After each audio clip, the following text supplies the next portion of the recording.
জীবনে বেঁচে থাকার কারণ যে তুই, স্বপ্ন অধরা রয়ে যেত না থাকলে তুই। এই জীবনে বেঁচে থাকার কারণ যে তুই, স্বপ্ন অধরা রয়ে যেত না থাকলে তুই। আমার পৃথিবী পুরোটাই তোকে ঘিরে, জীবন চলার পথে দেখছি ফিরে ফিরে। আমার পৃথিবী পুরোটাই তোকে ঘিরে, যাপন পরিক্রমায় দেখছি ফিরে ফিরে।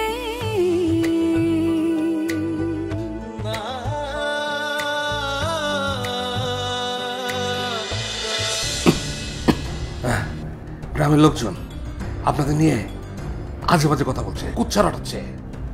তাতে কি আপনার চামড়ায় ফসকা পড়ে গেছে?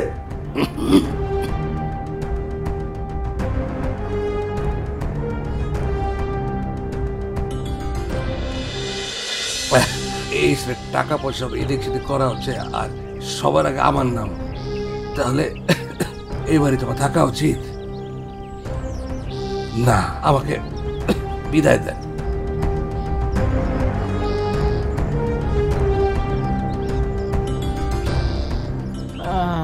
আপনাকে কি সরফরাজ এসব কথা বলেছে? জি, তিনি বোধহয় ওই জমিদারিতে বসার চিন্তা ভাবনা করছেন, তাই হয়তো এসব বলেছে। সেটা হলে তো খুব ভালো হয়, আমার দায়িত্ব কমে যায়, আমার কষ্ট কমে।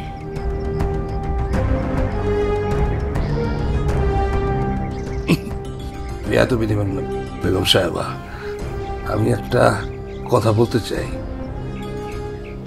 বলুন। বেগম সাহেবা, বয়স আমি আপনার চেয়ে অনেক বড়, আমার অভিজ্ঞতাও তাই বেশি। সেই অভিজ্ঞতা থেকে বলছি বেগম সাহেবা, ছোট সাহেব এক সময় না এক সময় জমিদারিতে বসবেন, এটা তো সবাই জানে। কিন্তু আপনি কি জানতেন তিনি এই জমিদারির বিষয় নিয়ে খোঁজ খবর শুরু করে দিয়েছেন?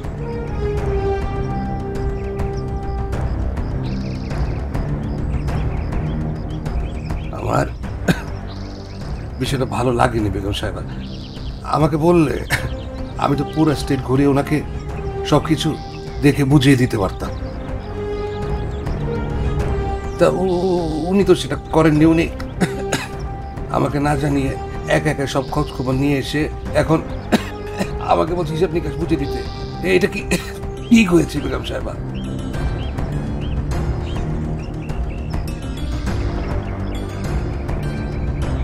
তাই বলছিলাম, এই বয়সে অসম্মানিত হওয়ার চেয়ে আমাকে বেগম সাহেব বিদায় করে দেন, সেটাই আমার জন্য ভালো হয়। মির্জা সাহেব, আগে আমাকে বিষয়টা বুঝতে দিন, আমি ব্যাপারটা দেখছি। আপনি ভেতরে যান।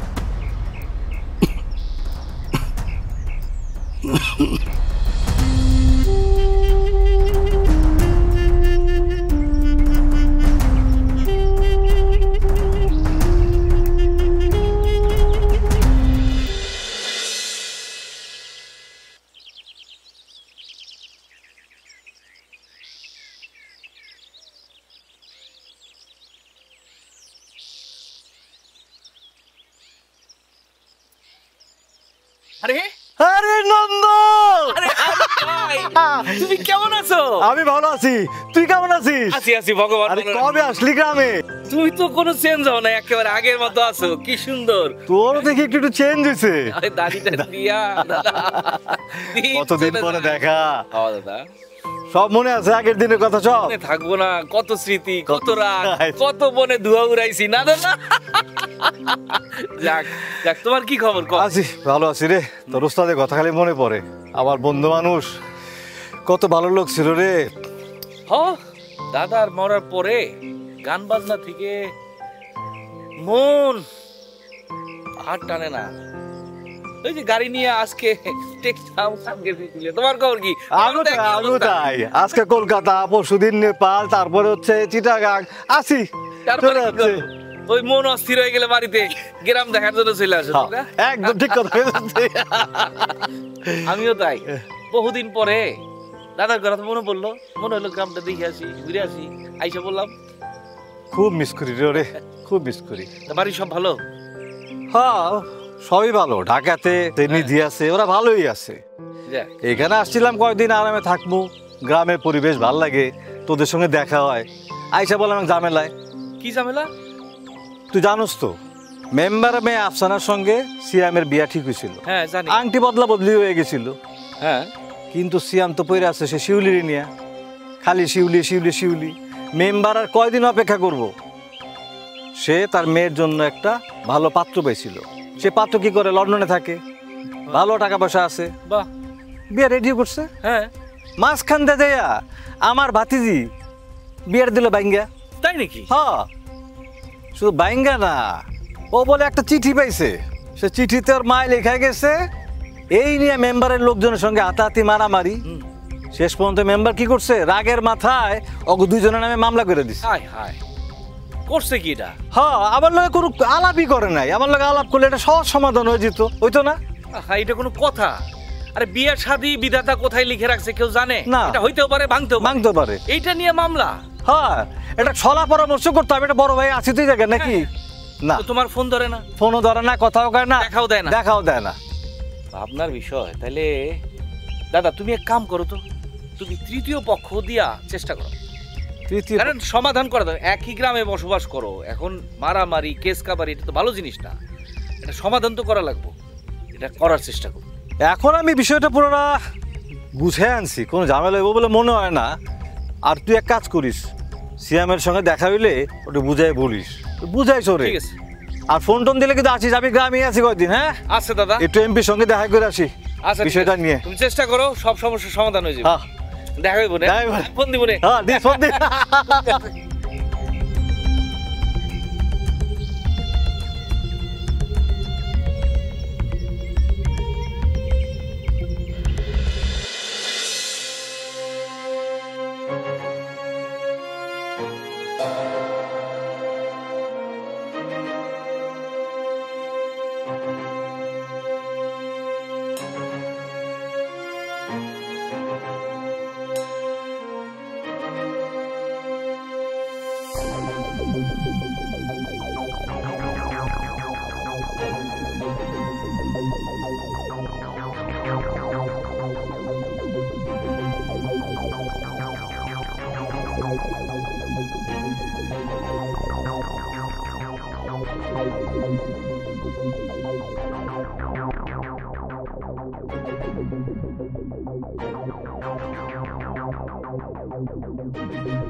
তুমি পরকালে বিশ্বাস করো বুপু? করবো না কেন, অবশ্যই করি। মানুষ মরে গেলে পচে যায়, তবে পচে যাওয়ায় তার শেষ না,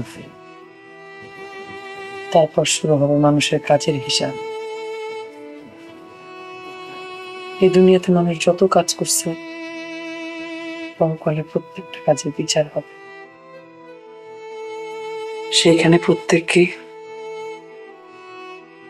তার তার কর্মফল অনুযায়ী বিচার পাবে। এক বিন্দু ছাড় দেওয়া হবে না, আবার এক বিন্দু অন্যায় করা হবে না। প্রত্যেককে তার কর্মফল অনুযায়ী বিচার হবে। তুই এসব আধ্যাত্মিক কথা বলতেছিস কেন?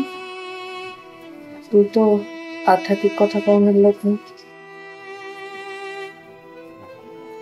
তুই তো শিউলি।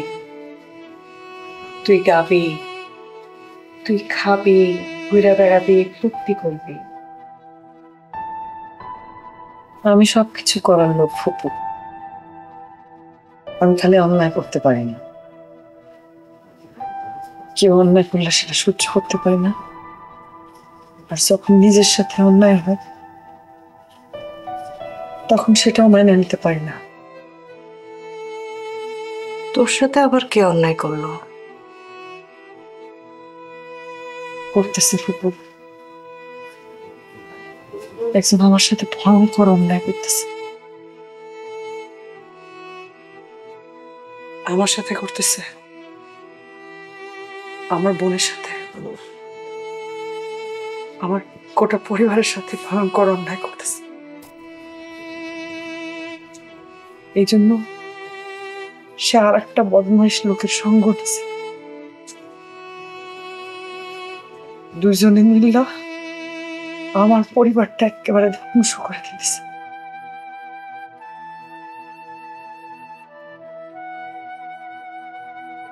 তোর হাত পা নাই? কেউ যদি তোদের সাথে অন্যায় করে তাহলে সে অন্যায়ের প্রতিবাদ করবি। অন্যায়ের প্রতিবাদ করাও এক ধরনের ইবাদত।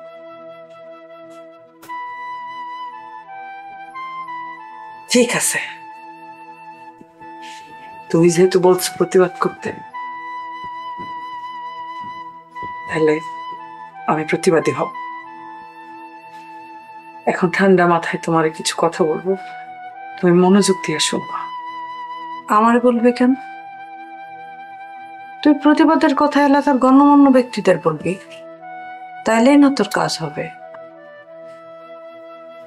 তুমি আমার সেই গণ্যমান্য লোক ফুপু,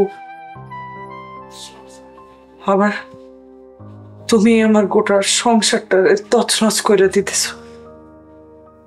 তুই আমার এমন কথা বলতে পারলি? তুই তো আমার এমন কথা বলতে পারিস না। কি ক্ষতি করছি আমি তো?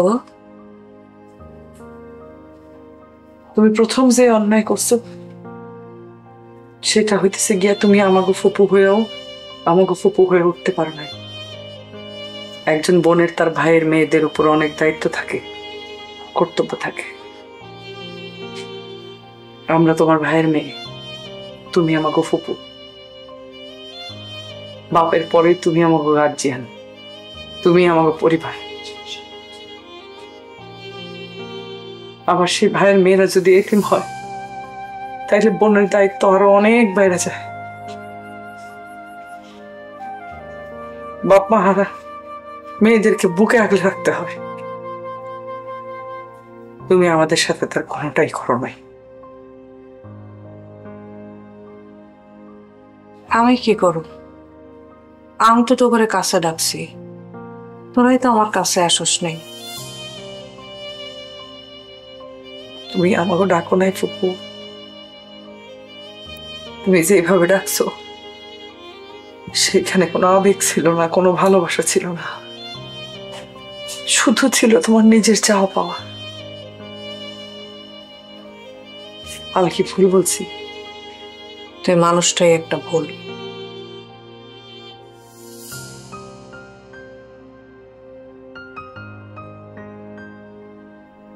আচ্ছা ফুপু, তুমি যে আমাকে দুই বোন রে বাপের ভিটা মাটি ছাড়া করছো, এই ভিটা মাটি দিয়ে তুমি কি করবা? তুমি কি কবরে নিয়ে যাবা?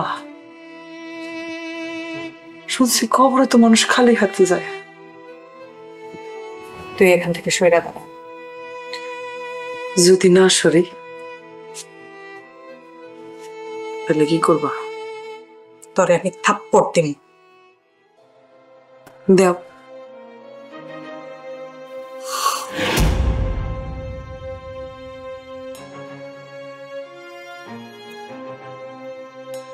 অবলা করে ঘুমাইতেছে, শরীর খারাপ নাকি?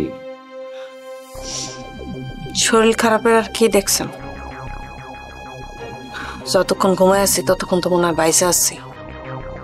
জায়গা থাকলেই তো নিজের মরা মরা লাগে। মারফতি লাইনে কথা বলতেছে, বুঝতে পারছি।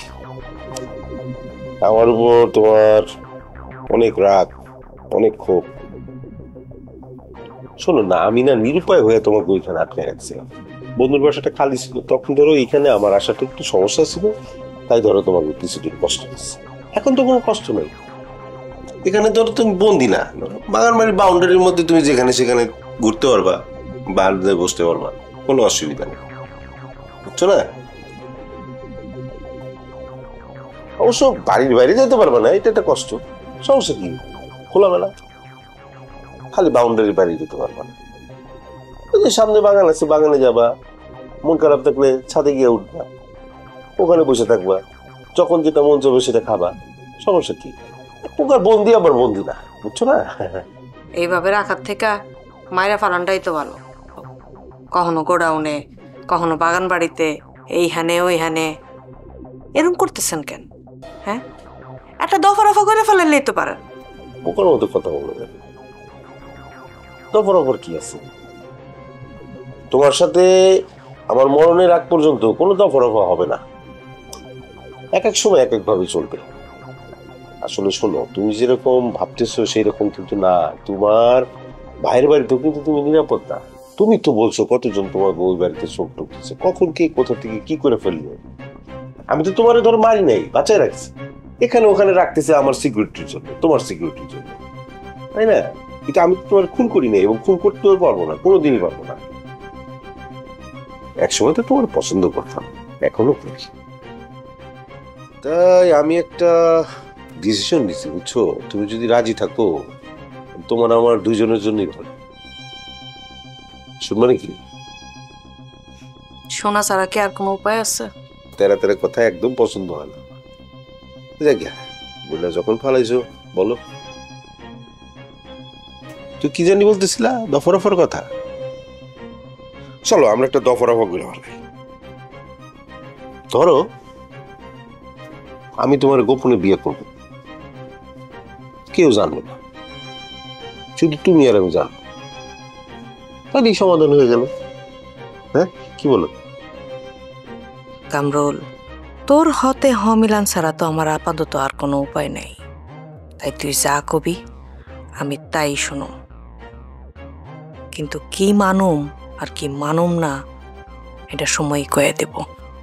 আমার শুধু একটু সময় দে, তারপর দেখ আমি কি করি। কি কি ভাবতেছো? না, বিষয়টা তেমন না। ভালো লাগা না লাগা এইসবে তো আর আপনার কিছু যাবে আসবে না। আপনার কাছে যখন আসি তখন আপনি যা বলবেন তাই হবে। না না, তারপরে তোমার একটা অধিকার আছে না, বলো, তুমি বলো। কামরুল ভাই, আপনার কাছে আমার একটা আবদার আছে। আবদার করো, তুমি যে আবদার করবে সেটাই মেনে নিবো, বলো। আপনি তো জানেনই, জন্মের সময় আমার মায়ের হার্টে একটা ফুটা নিয়ে জন্মাইছে, আর সেই কারণে প্রতি মাসের 1 তারিখে ডাক্তার ওর একটা ইনজেকশন দিতে কইছে। আগামীকালকে তো 1 তারিখ, আমার তো যাইতে হইব।